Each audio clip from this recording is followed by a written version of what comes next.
Hey friends, in today's video, I'm going to talk to you about the process at which I found the best pulse rifle for me in today's meta. To recap today's meta, it's centered around bubbles and wells and countering them. In other words, you throw on conditional finality shotgun because it counters them, and then you use the next best energy weapon pairing, which in this case is igneous hammer because of its damage output combined with playing cover. It's like it doesn't even have a 1 second time to kill. Otherwise, you pair it with an SMG like Shayera's Wrath and play kill clip, or no survivors to have target lock and neutral. Or you do what everyone else does and just switch weapons to conveniently fit the situation. Bungie really needs to implement lock loadouts, but that's a story for another day. So what you do is you go a mortal target lock and then add Cloud Strike onto it, and then just switch to conditional with whatever when it's time for bubbles. That's what most players do. That's the meta we live in today, and I always have to ask the question of, is there something better than this? A few months ago, I changed my in-game sensitivity from 800 DPI with 3 in-game cents to 7 in-game cents, more than doubled it. And I did this to keep up with the new speed that Strand added to the game. But so I didn't develop bad habits. I refused to use hand cannons because those guns practically aim for you, and I wanted to build a holistic aiming style where I have just as good ability to track a target as well as flick to a target. With hand cannon, all you really gotta do is flick, windshield wiper the mouse, and you're good to go. So now my available tracking weapons are SMGs, which are fantastic, auto rifles, which get bullied unless they're an exotic that can do something unique to get the edge on a hand cannon, and then pulse rifles, which on paper should be better than a hand cannon. But there's one big problem, and that's that hand cannons flinch like crazy, so you typically miss your optimal time to kill. You don't notice this with hand cannons too much because if you're slightly off target, you only have one singular bullet to worry about, and that thing shoots refrigerators. So intuitively, we all pace our shots just enough to make sure you hit the 3-tap. And the network is so lax that it allows for trades, even though I definitely shot him first. When it comes to faster RPM tracking weapons, you don't get the luxury of making it back onto target after getting flinched, you just will miss that bullet. The hand cannons have such slow RPM that you most likely get flinched in between your bullets, which means you can find their head again before your gun's ready to fire. Of course, the trade-off for automatic weapons is that missing one bullet really isn't that big of a deal. But on a pulse rifle, that is an entirely different story. If you miss a bullet on the pulse, you might be at the next burst delay, which means instead of missing a bullet of your TTK, you're missing a bullet plus the burst delay, which might as well just put you in the spawn screen with how good everybody is in SPMM. I already posted a video about this, but I'll summarize. I made a video about the crafting experience, where the result of the experiment was that anti-flinch is probably the most important thing in the game, although accuracy is still important too. So I want bullet bending perks on the gun as well as anti-flinch perks. And so that was my starting point for finding the best pulse rifle in today's meta and see if it's better than a 120, although I wasn't very hopeful. The biggest red flag when comparing pulse rifles to hand cannons is that pulses don't have that much of a range advantage. When you consider most of the common map lanes, they tend to favor hand cannons, not necessarily pulses, and if you do get a long lane, they usually favor scouts. So pulses are in this very awkward territory where they can't exactly do their thing. I would think Bungie noticed this too, because in a recent patch note, they made the aggressive frame pulses have a better range drop off. And those can really compete with 120s, which is exciting to see. And then we also got a pulse rifle, the Belisarius, in the competitive playlist, which has phenomenal stats that also rival something like Igneous Hammer. So that was an incredible start. The only problem is that's in the Kinetic slot, and I need something in the energy slot to pair with conditional finality. The first and most obvious choice was the Philotactic Spiral from Neomuna, and I had an old one of these where I had enhanced hipfire, naively thinking it would be like the BXR Battler. It's not. And then also Frenzy, because I love to use Gemini Jester to help proc that perk. After the crafting experience, I moved hipfire to enhance perfect float, and then later perfect float got buffed to be easier to activate. So this was a perfect starting point, and although on paper it should have been incredible, I was still getting flinched, and it was really difficult to shoot compared to other guns I've used. To aid with ease of use, I used the Mask of Bakris exotic to give a damage boost for dodging to arc and stasis weapons. Philotactic is an arc weapon. And then I also added the Head Seeker perk to help when I'm flinched from the body to the head, I would just get more damage and still result in a 2-burst. And this was good at first, but ultimately I went for kill clip so I could aim at the body more deliberately, but then accidentally get some headshot bursts from time to time. Kill clip ended up being so much better. After putting around 500-ish kills on this, I started to question, maybe my difficulty with this gun was the frame. And I started testing other frames. I got a random autumn wind pulse rifle to drop that had perfect float and a damage booster, and it was a night and day experience. It was so much easier to hit my shots because even if I got flinched off, the bullets seemed to bend enough to correct that anyway, so it's like I'm hitting all heads. Unfortunately though, what lacks on the rapid fires is the time to kill. So I'm trading off time to kill for ease of use, and in this case, I think it might be worth it considering the time to kill I have to beat is 1 second. However, another trade-off is the range of the rapid fires, and I just don't think it's enough. So now let's bring up the other frames. Lightweight pulses don't exist because the battler exists. I'm not asking the teacher to collect the homework, I just like the battler that much, and honestly think all lightweights could get a boost in that regard. Maybe?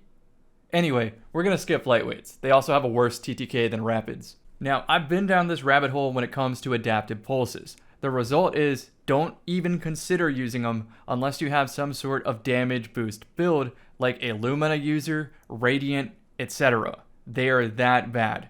I do think they have some value in 6s where it's easier to get a cleanup kill, but when it comes to high level Destiny, you will lose because of raw TTK and range. It just does not have those. A second part of that is a personal preference on the scopes of adaptives, and most of the competitive adaptives these days don't have scopes I like, or the scope is really awkward to use in the heat of combat. So at this point, I think I have answered my question, which is pulses don't really have a place in the meta right now, unless I ditch conditional finality with something else that can deal with bubbles and wells. Perhaps I go for like Peregrine Greaves and use Revision 0. Both Revision 0 and Graviton Lance are incredible because they're not really pulse rifles, they're hand cannons with an extra step. If I don't ditch conditional finality, I probably have to pair it with Cert Arachnid so I can get anti-flinch on something like Insidious from Vow of the Disciple. It does not have Zen Moment, although it can get rapid hit, which is very, very good. Arguably, I probably don't need the Cert Arachnid on this, but once you've seen the difference, it's really hard to go back. But before I even tried the Insidious for this video, I made the mistake of throwing on No Time to Explain just to see how much different it felt to the legendary high impacts. And holy shit, it was a night and day difference. I was just never missing because I played the entire session on the bad legendaries. Every shot connected. Not to mention, it has a damage perk that you passively work towards without even getting a kill. Its damage drop-off is about 35 meters, but when you account for how slowly it drops off when you have the perk, and the burst delay, which is about 0.3, 0.4 or something like that, it equalizes with the 120s anyway. So this is like the one pulse in the game that genuinely can compete. The other Kinetic exotic pulse rifle that I like is Vigilance Wing, but Vigilance Wing has a problem where sometimes a teammate dies near you and you get an extended slide when you wanted to do a short slide. This can be easily remedied by just running Stompies 24/7, which you're not really twisting my arm to do. I will do that, it's the best. But even if I'm not considering exotics, the Kinetic slot is stacked with good pulses. We have the Messenger, which by the way, check your vault right now to see if you have an old Messenger with Zen Moment. If you do, just use that. That's the best. But then it also has the Psi Hermetic, which is a stasis pulse rifle with a consistent recoil pattern that goes a little bit up and to the left, if I recall. We have the recent competitive playlist reward, the Belisarius, which I can attest it feels phenomenal on controller. And then we have a pulse rifle that a lot of y'all forgot about, and I'm not talking about Crimson, but if I went down that tangent, yeah, I would count Crimson as a pulse rifle here, but you have to have that one ornament that lets you see the red dot while you're shooting at your opponent and the recoil's kicking into its own gun model. The hidden gem legendary pulse I'm talking about is Cold Denial, and the reason I brought up Crimson is because it shares the same zoom at 14. This is the only pulse rifle in the game that has hand cannon zoom, and it matters. But not only that, it also has Zen Moment and a damage booster on the other side. If we're talking all pulse rifles in the game that are legendary, this is number one. But you cannot pair it with conditional finality, which means that I'm still hunting for something different. And the way I organize this video leads us to the answer that we don't have one yet. It doesn't exist. There is no pulse rifle in the energy slot that eats flinch for breakfast, has a competitive time to kill, and a competitive range drop-off. It doesn't exist. Unless we're talking about the horror's least rapid-fire frame with Zen Moment, a damage booster, and using Bakris. That is one that I think can bridge the gap. I just don't own it. So let me know in the comment section how that is performing for you. I will try to passively get a legendary one, but I'm not hopeful. I don't think my RNG will be good, but I'm really excited to use pulse rifles. I just wish they were a little bit better. To be clear, a little bit better so I don't have to just use No Time to Explain. Which is kind of poetic considering that No Time to Explain has always been the best pulse rifle, and I went on a journey to explore every other option just to wonder, maybe there is something that feels good. And the answer is no. No Time's that much better. It felt like that Pina Colada song, but I'll move on here. So my recap of this entire video is when you're playing in a competitive setting, conditional is inevitable. You need to throw that on at some point.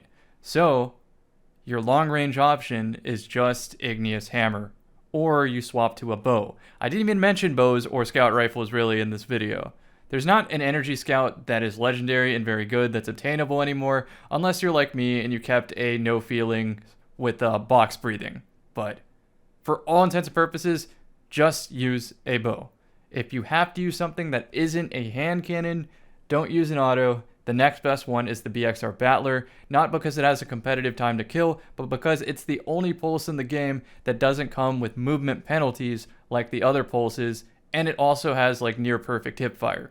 And its scope is super clear and lets you see peripherals to make better sense of your surroundings. The next best option, if we're coping now for wanting to make a pulse worth it, is use Horror's Least, play on controller probably, and that's what you use. And then finally, if you're a mouse and keyboard player, you cope with Insidious in the Phylotactic Spiral until you get flinched off by Igneous Hammer, and then you switch to Igneous Hammer. If you wanted to use a real pulse rifle though, all roads lead back to No Time to Explain, which means you need to find a new way to deal with wells and bubbles, like perhaps Peregrine Greaves or some sort of freezing setup. Or you just play Inventory and switch weapons for the correct situation and switch from No Time to Cerberus or Sweet Business or something like that. Bungie, lock loadouts win. Unlike its energy slot counterparts, the Kinetic slot has a lot of good legendary pulses, and it's not exactly the same amount of cope as I said for the energy slot. There are good pulses in the Kinetic. No Time is just slightly better than all of them. So I hope that this video illustrates why we may need a pulse rifle shakeup in the future, as well as additional legendary energy options with a variety of different archetypes. So all the above needs to happen. Maybe they'll also look at Igneous Hammer and SMGs. We'll see. I know this video went all over the place, but I hope you enjoyed this discussion style content. I would leave you with some gameplay, but I'd wager that a lot of you fell asleep by now, and while I would appreciate the ad revenue, let's just move on to a different video on the playlist.